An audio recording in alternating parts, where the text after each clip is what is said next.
Hey guys, what's going on? I know you saw the pictures in the intro, but still what you're about to see may shock and surprise you.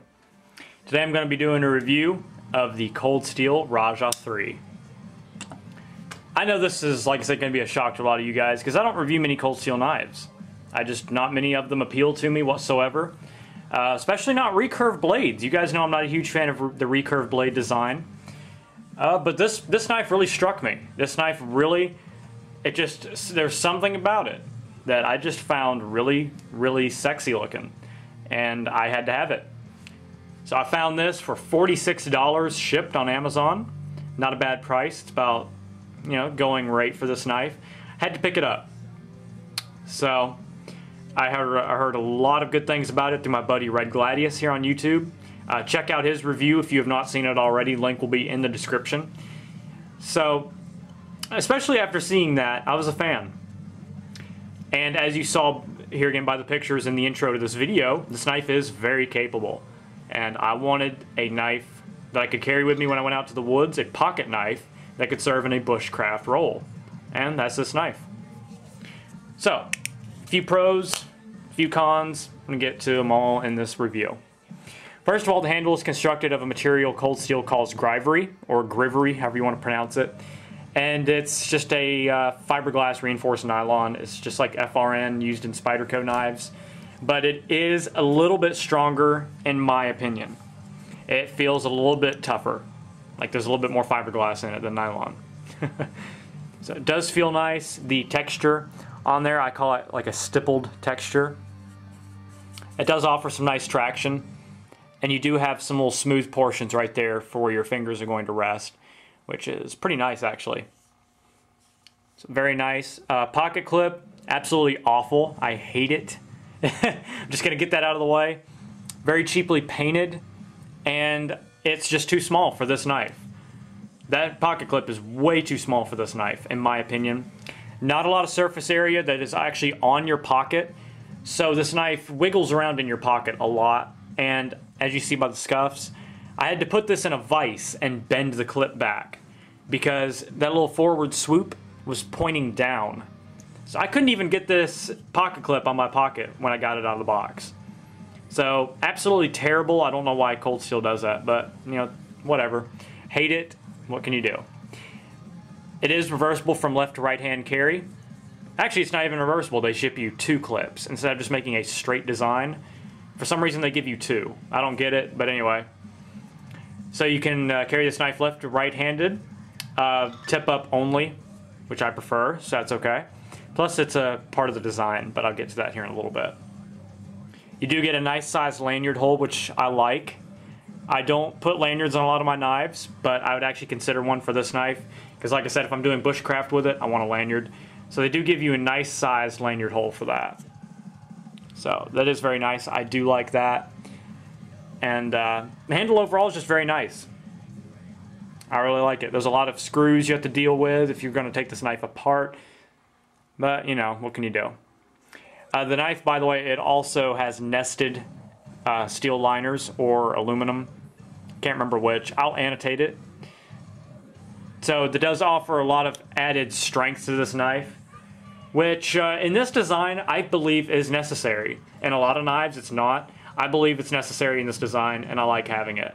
It does contribute to some of the weight. Weight, I believe, being 6.2, 6.3 ounces. Here again, I'll annotate it if I'm wrong because I don't remember weight off the top of my head. Because it's just not a factor for me in my carry. I don't care. But the knife is very well balanced in your hand. You don't feel like it's as heavy as it is. So, let's get to the blade. Very, very nice. Very smooth knife, believe it or not. Very, very smooth knife. Very easy to pop that 3 3/4 inch long kukri style blade out. Which I'm a big fan of the kukri design. Here again in a bushcraft roll and a chopping roll, this is the blade shape you want. It is meant for that. This is just a very, very wicked shaped blade. Perfect for, here again, I'm going to sound like a broken record, bushcraft or last-ditch self-defense. Because you have a lot of force coming down in your slash cuts. So, bead blasted blade, I do not prefer it at all. but it is what it is. I'd prefer it to be black, be blacked out, or just to be polished, like a satin finish. But I like that it's full flat ground.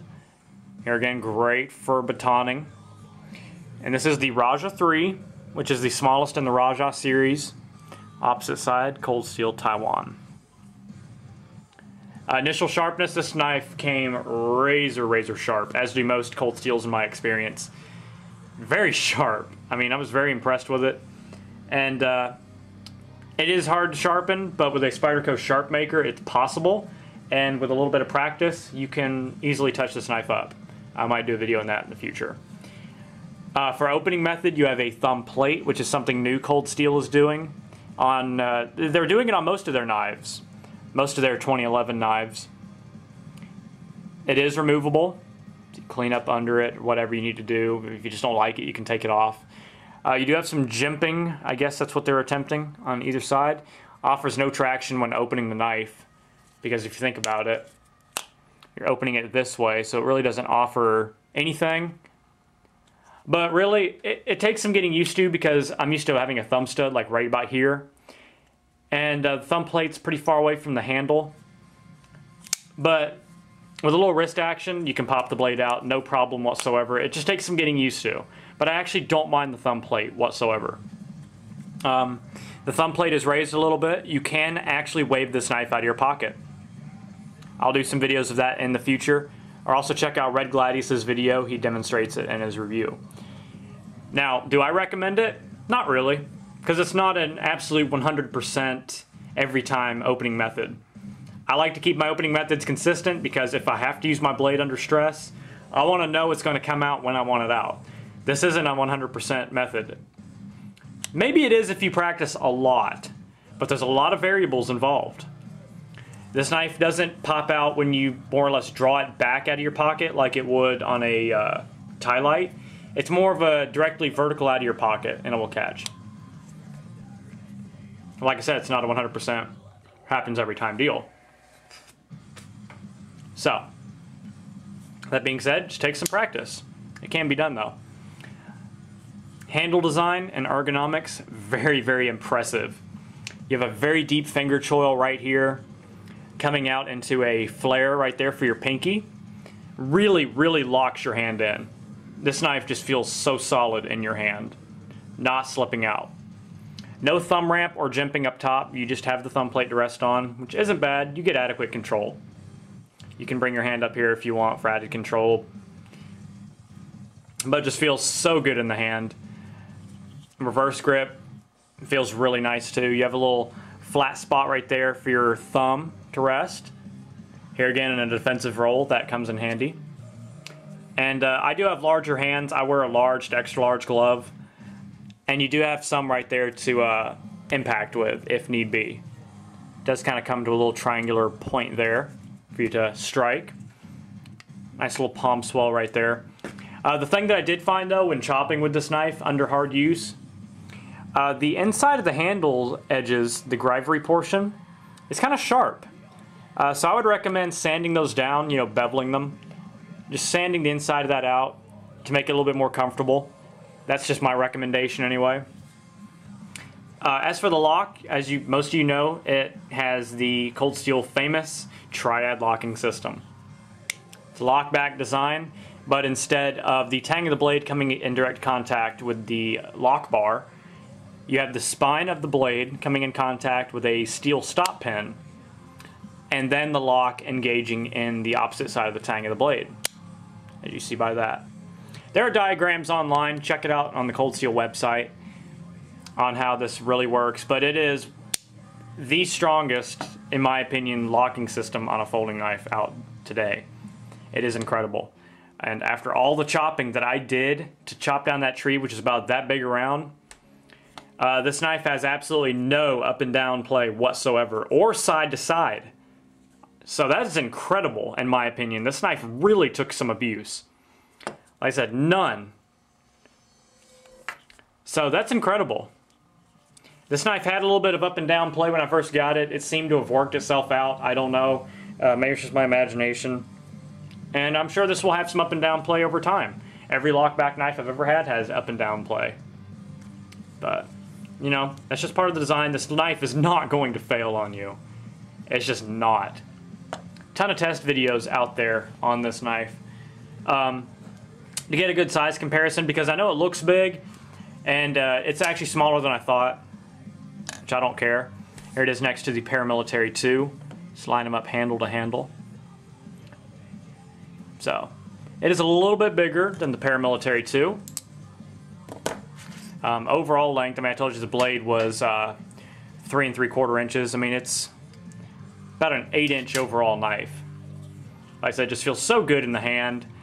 And that just very sudden drop and the big swoop. Like I said, this knife is just absolutely incredible at chopping. And actually, being very thick blade stock, it actually has a very nice acute tip right out of the box. So that's very nice as well. As I mentioned in other videos, triad lock takes some getting used to because it is very strong and stiff. That's just a part of the design. So it does take some getting used to. It might hurt your thumb over time playing with this knife. Takes some breaking in though. But truly ambidextrous design. Very, very smooth. The knife does have a ricasso here, which just means there's an unsharpened portion of the blade right there. So when your finger is in the choil, depress the lock with your thumb, drop the blade down, and it will stop at your index finger. So you can close this knife one-handed very easily. You can also, just by grabbing the knife and flicking your wrist, you can pop the blade out. Just because of the sheer weight of this blade. So, but it's very, very smooth operation. I dig it. The blade steel, by the way, is AUS 8. And that's a good budget steel for the application and for the tasks I'm going to put this knife through. Or the abuse, I should say. Because chopping a tree with a pocket knife isn't normal use. AUS 8 is a great steel. It's soft, but that means it won't chip under hard use. The metal will just roll, which can be fixed very easily. So, very nice. I like the steel. I wish I had an option in steels. I would prefer something different. But for the price point, which, like I said, was about $46, you know, I'll deal with it. I don't care. I like AUS 8. The blade might rust on you a little bit, being bead blasted. That's just comes with the territory of a bead blasted finish. The pores of the metal have been opened up, which give it that kind of matte look. So it will develop rust, especially if you carry this outside a lot. So you might want to think about polishing the blade or just keep it oiled up really well. This knife carries in the pocket okay. It is very wide though. I mean, you're looking at almost 2 inches wide. Comparing it to the Spyderco Paramilitary 2. You do have that big hump in the Paramilitary, but it feels okay in the pocket. It's not bad. It's something you got to get used to. But very, very nice knife. I highly recommend it if you're looking into a very, very good, well-made, hard-use knife under, you know, well under the $100 mark. Like I said, $46. I'm sure you can find it a little bit cheaper here and there. But yes, it has its cons, but overall this is a very nice knife. Came very sharp, solid lockup. Very nice ergonomics. Some things that need to be changed, like the clip, you know, beveling the inside of the handle out. Stuff like that. But just an overall very nice knife, and I really like it. And it's a knife that I'm going to continue to carry with me on my outdoor adventures. So, I hope you guys enjoyed. If you have any questions at all, leave them down there in the comments box. Alright guys, hope you enjoyed. Have a great day. Stay safe, stay sharp, and God bless. Sherman614. Peace.